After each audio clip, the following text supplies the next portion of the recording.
All right. Good morning, everyone. This is another of the Golden V podcast, Facebook Live, streaming live to our YouTube channel, facebook.com/Golden V podcast, goldenvpodcast.ca. And I have two guests with me today. One is Vancouver Canadians manager Brent Lavallee. Welcome, Brent, from Florida, which at this time of the year is probably a nicer place to be than Vancouver this morning. It is 8 degrees and absolutely pouring rain. And Gerry's joining us from Ontario, where he lives, follows the Blue Jays, and runs a site called battersbox.ca. But let's just kick this off, Brent, because what I wanted to talk to you a little bit about this morning, and I'm learning more about the Arizona Fall League as I go. I don't know enough about it, so you can tell me a little bit about it and then dive right into the play of Adrian Pinto. Yeah. Well, first of all, thanks for having me and nice to see you guys. But yeah, the Fall League it's an honor for our players to go play at, and it's a chance to just show, some of our best prospects that maybe have a little bit more to show in the season in terms of, someone got injured and missed some time, or, just wanted to highlight the work of our top guys, and just a great opportunity. And then I think every club in Major League Baseball sends 5 or 6 players of certain areas and categories. And this year we luckily had a lot of players who passed through Vancouver or ended their seasons there, are currently playing right now. So it's fun to watch the stat lines and see the highlight clips. One of the things that stood out for me, obviously working the games, and I'll share the screen here in a second. I'll just drop something in the chat. It's Adrian's baseball prospectus stats, which is something I'm sure you're familiar with, but people will want to see. Is what struck me with him is those performances in those playoff games in Vancouver. I don't know if that was just something that was a fluke. I mean, I've been watching the whole season, been working the games. It just seemed like in those 2 playoff games, he really stood out to me in terms of the hits, the average, the home runs, and even the home run in Spokane too, right? Yeah, no, he's a special player, and I only got to know him briefly during spring trainings years past, and then for 30 games or so this year. But tremendous player and prospect and human being, and just happy he's healthy and finished the season healthy and is in the Fall League and doing the same right now. But no, nothing you would have seen is a fluke at all. This is one of the more talented players, and especially pound for pound, looking at his size there. But he's got some electricity in his bat. He's got he has incredible baseball instincts. Right. Great base runner.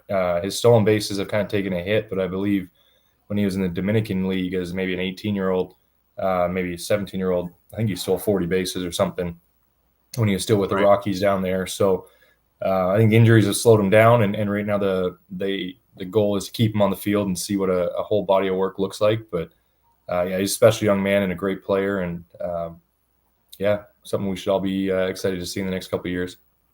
Yeah, so I was just looking at some of the notes here too, Brent, within Baseball Prospectus from this article, just scanning through it. Don't turn out much like to be superstars. They reference Jose Altuve, which would be pretty nice find for somebody like the Blue Jays right at second base. They said Jose Ramirez, just looking at some stuff, hasn't played above high A, 22 years old, like you said, because of injuries. Can you sort of shed anything else on Adrian's development, or, what's expected maybe for next season? Does he start in Vancouver? Does he move up to AA New Hampshire? Is there kind of a plan for him?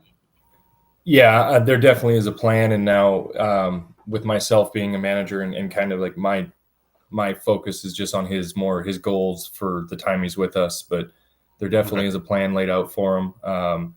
I can't speak to where he's going to start next year. But, the caliber he's going up against in the Fall League is a really good resume builder for, advancing in the minor leagues. So, but with his limited time in Vancouver this season, I wouldn't be surprised to see him there again. But he's a young man who will keep climbing with the power, with the average, the on base, the defensive versatility to play second, center. I'm sure he could play short and third if needed, but interesting skill package to be able to go out to center field and then come in and play, very high caliber defense. One thing I grabbed off the C's Instagram account for Vancouver Canadians is some highlights of Peyton Williams too. I mean, we all know about Peyton's story. I still laugh about calling him the Iowa meat truck, amongst other things, which I thought was pretty funny. But let's talk a little bit about what Peyton's up to, because I've seen some Fall League highlights as well. And I think there's some interest and opportunity there for Peyton. Again, I mean, you can't speculate if he starts in Vancouver, but given the way he swung the bat, and I don't have the stats in front of me, ending last season and into the playoffs against Spokane, what do you know about what Peyton's up to? What's sort of like progress, plan, that kind of stuff? Yeah, for him, it's also return to health. Unfortunately, in the playoff series in 2023, he broke his wrist. That's right. Crashing into a fence going after a foul ball. And that took, I think it was game 2, maybe possibly game 1 of that series, and took him out for half of this season. So, one, getting him back to healthy, getting over that wrist injury. And obviously he did that because he tore it up in his time with Vancouver. And Yeah, he did. Another terrific player, terrific person. He works tirelessly at his craft at defense, at first base. Competitive kid. He hit nearly probably 300 this year. I think he's doing so again in the Fall League right now. So he's another, talk about different ends of the spectrum with Pinto's size and what he can do athletically, and then Peyton, what he can do with the power. And to have them both be on base, 35% of the time, or, whatever their on base percentages are. Yeah. And then to hit for the average, and both to have, home run potential, and, left-handed first baseman is an advantage there on the defensive side as well. And, even the big man, he can score from first on a double. He's a good base runner as well. So really excited for both of them. Yeah, because I kind of chuckle too when I see him sometimes. And one of the fans at the park said to me, and I thought he looked like a football player. Just Definitely. size and I don't mean that he's overweight by any stretch of the imagination, but I just thought it was interesting. I'm like, man, he's huge. Right. Yeah. I talked to him at the ballpark, right? Like great dude. Hits the ball as hard as anyone, uses all fields, takes his hits, takes the singles when he needs to, when he gets deep in counts, and he's looking to do damage at all times. But that's a middle of the bat, and Pinto kind of top of the order type bat too. So it was really special having the both of them in that lineup there at the end of the season. Gerry, did you have something for Brent? Both Pinto and Williams had big weeks last week, and Baseball America put out a top 10 hot sheet for the Arizona Fall League, and they're both on it this morning because they both had really big weeks last week. Williams had 2 home runs over 430 feet, and Pinto had a number of multi-hit games. But just going back to Adrian for a minute, and power, because power is such a big part of the major league game these days. Adrian has a lot of power from a speed perspective in doubles, triples. Do you see him developing over the fence power at any stage? Yeah, definitely do. And, I remember his first game with us with the Canadians was against Eugene. And I believe he hit a late 7th inning, bases loaded 2 out, 8th inning, maybe a grand slam. I don't know what it was, hit off the bat, but it was 105 plus, maybe 110.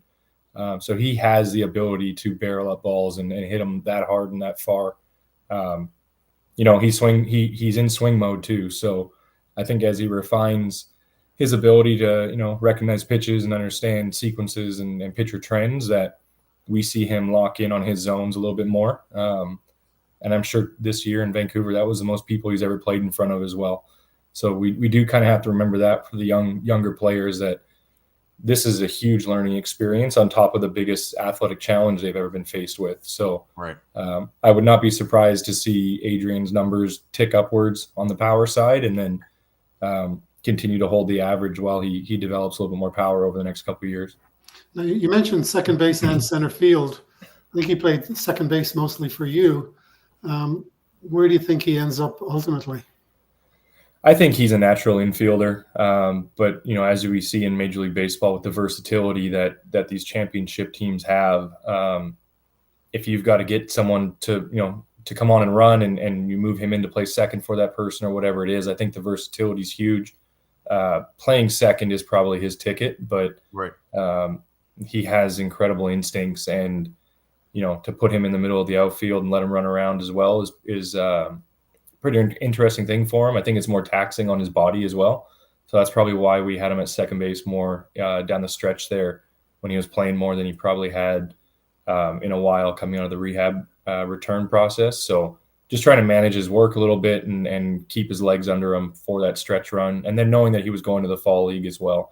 So by the time everything's all said and done, he got to put in probably a good 3/4 of a season this year and got some good experience against some excellent competition. Can I just ask you about Kendry Rojas, who's also in the fall league? When he's gone to the fall league now, I know he's got to get innings because he doesn't have a huge amount of innings, but is there some particular pitch or pitches or approach that he needed to work on, do you think, in the fall league? Yeah, Kendry's terrific as well. He has he's one of the more focused young men I've ever coached, and I've had him back when he was 18, 19 in the complex league in 21, and then to see him raise that now, no doubt in my mind he's out there with the strikes focus, increasing his overall strike percentage. I know our pitching department would have sent him there with certain specific goals, but I know for him it's getting ahead of hitters and then getting to finish guys with his slider and even the splitter as well. He pitched the last half of the season without his splitter pretty much because of an issue with one of his fingers. So what we saw at the end there was kind of a 2-pitch guy, even though the splitter is there. It is there, and it's very good, right, especially against right-handed hitters. So just a couple of markers that I'm sure he's chasing like that, holding his velo throughout the end of his year, throwing strikes with the fastball, and then getting, punch outs and put away pitches with the slider and the splitter. I mean, pretty much every pitcher's focused there, but knowing Kendry, he's very dialed in on what he's trying to do during his time, and another exciting young prospect to watch. Yeah, let's Gerry, did you have anything else? Did you want to ask anything else? Go ahead. Just going back to kind of Vancouver more generally, possibly one of the highest profile pitchers you had this year was Jerron Watts-Brown, who you had some great pitchers in Vancouver this year, and he probably didn't have the success that some of the other guys had. What was that adjustment to high A like for him? And I'm assuming he's coming back next year. What's he going to have to do next year to be more successful? Yeah, Jerron, he was terrific. And even if you look into that, I think it was game 4 in the playoffs. No, sorry, game 2 at home in Vancouver.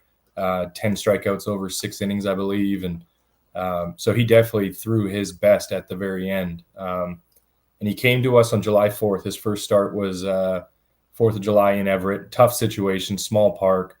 And then I think the trend he kind of showed was just the command would leave him for one, 3-batter stretch, or, we wouldn't make a play behind him, a bad bounce, and then a big walk. So it's really just kind of navigating through those 2 or 3 hitters when things start to go awry. How does he get back on track? Because the stuff is there. The sliders swing and miss. The fastball's got some good vert to it. The velo was continuing to improve from what I'd heard it had been the year before, and even into Dunedin to where he finished, probably consistently up to 95, with a changeup and 2 different curveballs. So it's just navigating through those issues, and that's part of professional baseball on all the levels is learning what it takes to get through the middle of the order and then retire those other the other batters that you really have to get out as you get towards the bottom. But yeah, his playoff outing was spectacular. Yeah, another guy in the fall league is Ryan Jennings, who you had as a starter and pitched really well for you as a starter in Vancouver. Went up to New Hampshire and started relieving, and is now relieving in Arizona. Do you think his future is as a reliever, or is it just innings management that he's relieving now? Yeah, I think it's probably both. Ryan's had some elbow injuries in his past, and I think it's just managing like what works best for him, what's our needs at the big league level, and where does he ultimately, what's his ticket. And I've had him as a reliever in 23, a starter in 24, and then like you said, when he went to New Hampshire this year, he went to the bullpen. So I think showing the ability to do both is important, but we want to get many years in the big leagues out of this young man, and it seems health-wise that the bullpen might be a better idea. And obviously it works for him and his effectiveness as well. So you let that fastball, you let it eat every other day, and let him, face 3 batters. I think we have a pretty good major league option there, kind of growing as he goes. Yeah. I'll that ask was one one. more. I'll ask one more, Go Ben, ahead, then Jerry. I'll throw it back to you. Yeah. Go ahead. Jace Borfin made a change this year that really turned his year around. Can you explain what that change was and what difference it made? Are you talking at the plate or just kind of overall? At the plate. Yeah, hitting wise. Now if you got to watch Jace every day from a close vantage point, you'd see he's always the same guy. And so it's kind of hard to know the changes he makes because everything's very internal and he's very low heartbeat. So I don't think there was anything drastic in his changes. I think it was probably just more of a simplification. And I don't know if that was he limited his move in the box or he went more to a toe tap. I don't know exactly that. I know him and our hitting coach, Ryan Wright, they click. And Jace, he really knows how to get himself right more than anyone else. But the patience at the plate and the belief in himself, I know, are 2 big factors to the change in the turnaround.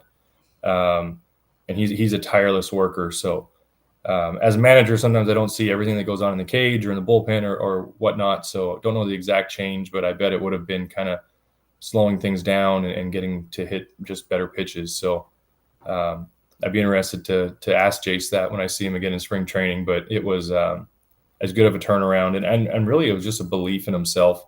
We pushed him to center field. He had never played there much.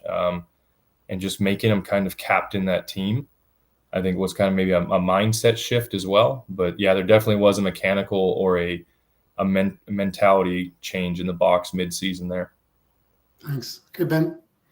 Thanks, Jerry. Yeah, a couple other players we reviewed in that article from Baseball Perspectives, Brent. Triggered me on a couple of other things just looking at this lineup from September 10th and 11th at the ballpark.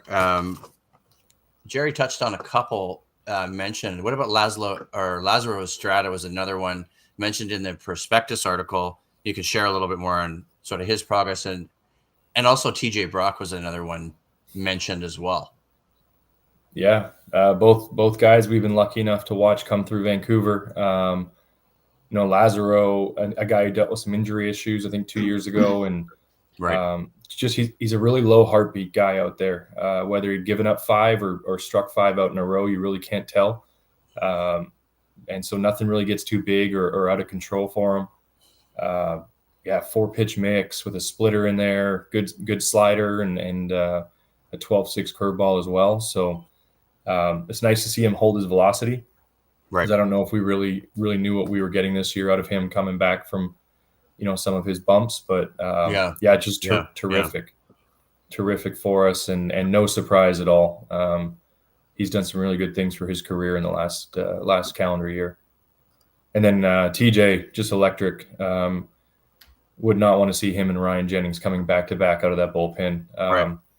TJ's little, I call it a little slider. It just looks no fun. It looks absolutely no fun. It's uncomfortable. It's 100 miles an hour coming from a low slot, max effort with a just devastating slider. And I believe there's a splitter in there as well. But I don't know if he needs it much. So that's probably why we just see the slider more. But yeah, not surprised at all by him and Jennings doing what they're doing right now in the bullpen out in Arizona. You can ask about some Canadian content. Desan Brown got promoted to New Hampshire right at the end of the year. What progress did he make this year that allowed him to get pushed up to New Hampshire?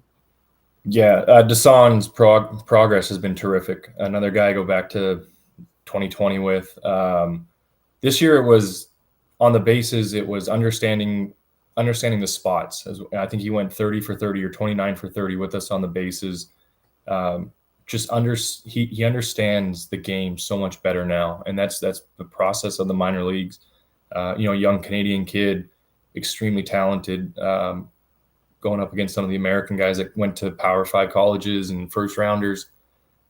In the box, he knows what he handles. He knows what he struggles with and what he chases. So just more awareness of his own strengths and weaknesses, as well as the pitchers that he's facing. So the maturity's gotten better. The preparation has always been top notch. Right. And he's a competitive kid. So one of my more favorite promotions of this past year was getting to send him on, and looking forward to watching where his career continues to go. As I mentioned earlier, you had a lot of great starters produce really well for you, and we've talked about some of them. Mentioned a few of the guys: Pat Gallagher, Carson Pierce, Grant Rogers, Rafael Sanchez. Any one of those guys in particular that you saw some great things out of this year that you're excited about? Yeah, I mean, it's a great spot to be in because I'm a fan of all of our players, and the work they put in to see them have success. Chris McIlvaine was a big part of that as well. Early went down with an injury. Pierce struggling through being a bulk reliever, moving to starting. An injury popped up there. He was a very pleasant surprise and offers a really different look. Gallagher, same thing. I mean, struggled for a little bit of the year. Probably wasn't too happy with his year at the end of it. But you look back at the numbers, and that's a very competitive starting pitcher who gives you a shot to win every week. But yeah, those guys were terrific. So I forgot a couple of the arms you mentioned at the end there. So I don't know who I skipped over, but Rogers and Sanchez, right? Both of those two as well. Sanchez as an outlier, throws a splitter, I'd say 40% of the time or more. It is as equally effective on righties as it is lefties. Velocities increase, durability's there. He's an absolute bulldog. So it's wouldn't be surprised for Rafael and Grant Rogers as well. He big body, maybe 6'6", throws some 2 arm slots. I think he's got the command to really do something special as well, on top of the stuff that I'm sure will continue to get better. So, but we went into one of those that last playoff game with Grant on the mound with all the confidence in the world that we were going to come out with that one. And if I remember correctly, he did his job and left with either the lead or a tie ball game. So, really good stable of arms coming up for us. One guy who had a big year in Dunedin, and you just saw him for a few games at the end of the year, is Victor Arias. Again, kind of I'm not sure, different body type, shall we say, a bit of a linebacker, but he seems to be a guy who's got a lot of high hopes on him after the year he had in Dunedin. I know you only saw him for a short period of time.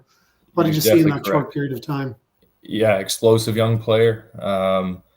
Plays a speed game, can play the power game, can play center field, can play all the outfield positions, but I think his goal is to stick in center. Runs the bases well, and I think he'll continue learning as he climbs the ladder more. But another really good speed power combo, and good to have a left-handed hitter and left-handed thrower in there from him. But yeah, he went down with a hamate injury shortly after he joined us. But another player that'll be one to keep an eye on. Couple other things. Thanks for all the questions, Gerry. I really appreciate you researching and contributing, because another guy that's going to come up, Brent, is Arjun Namala is going to be another guy, right? Because we see what he was doing at Dunedin. I don't have the stats in front of me. I subscribe to the MLB Blue Jays newsletter for Keegan Matheson, so you see the Arjun Namala stuff.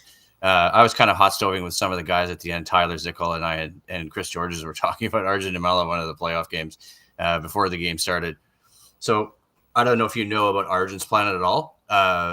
Does he join you guys at some point, or I guess he gets invited to camp, then he comes up, or how's that going to work? Yeah, and for every single one of these guys, there's a detailed plan and a route that they're going to take. But for Arjun this year, I know he struggled out of the gate, and I think he even took some time on the development list, and obviously it was really good time spent because I think he finished the year as hot as anyone in baseball and put together a really good first year, all things considered. So once again, I don't know with his age and, with the struggles or if he's ready for Vancouver, that's a decision that'll be, talked about by the front office. But expect him to be up there at some point within the next year and a half. But I've only been around him a few times, but extremely talented young man, really well-spoken, polite.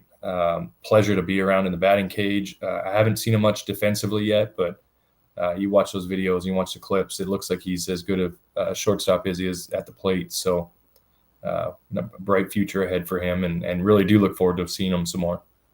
Yeah, and we got about 5 minutes left, and we're going to wrap it up because we said half an hour. But there's just looking at some of these lineup cards, and then I have one final question for you too.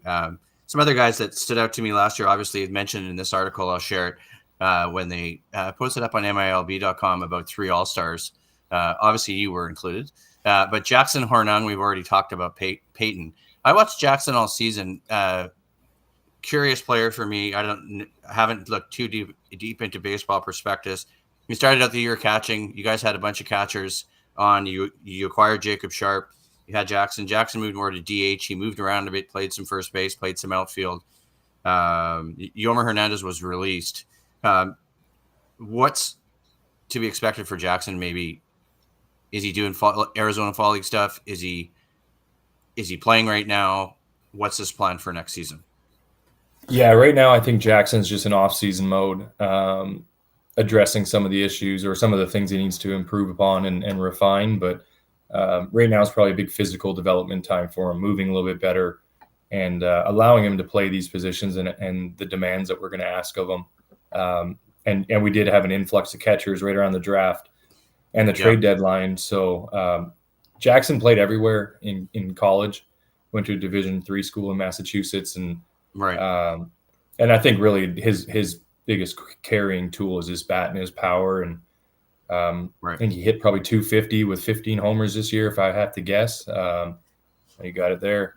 Yeah, I got it here. I'm just going to share it in the chat. Yep. Yeah. But no, just hits to all fields is not an easy out. He moves well on the bases. I think as he refines his work at first and left field, you have a versatile option there to play those couple positions. And I'm not sure if catching is still in the plans or not.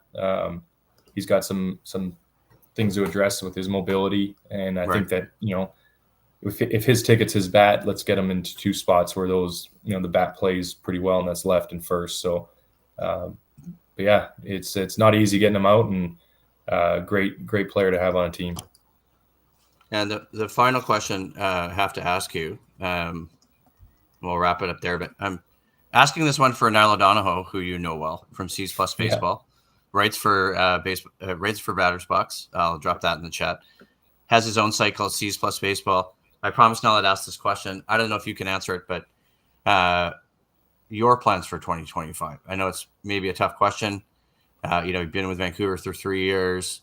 I read somewhere, I think, that you said it wasn't considered a demotion for you to be in a place like Vancouver developing these guys. I think you talked to Steve Ewan from the province about it. Can you share anything on your plans for 2025? Yeah, I mean, all that stuff is all going on right now. But however, my plans they don't change whether I'm in Vancouver, Dunedin complex, or the big leagues, and that's develop these players, to reach their full potential and help them with their careers. So it's different for me because, Vancouver Canadians have been one of my favorite teams my whole life. So it would be hard moving on, but at the same time, we just go where the organization thinks we fit the best and help these players the most. So like I said, whether that was the complex, Dunedin, New Hampshire, Vancouver, it's really up to what helps these players in this organization the best. So it'd be cool to find out here in the next little bit, in the next month or so. But either way, don't have an answer for Niall right now. But that's okay. I mean, that was my own curiosity too. But I know we kind of talked about it off air before we started. And I always like to throw a little humor in too. I don't think you want to be in Vancouver at this time of year. No, I'll definitely take Florida right now. Right? No, yeah, but 8 degrees and raining here.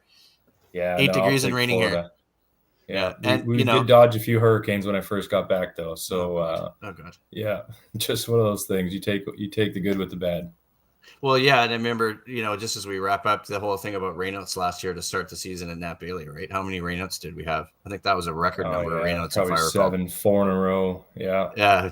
I mean, I think we got all but 3 of them in. So, that's right. There's a lot of games canceled everywhere, and the biggest key is to play them safely, so these players, do get the chance to go through their path. And the big picture, if you get to play 129 of your 132. And you avoid major injuries because of wet fields or conditions, and a win for everyone on all sides.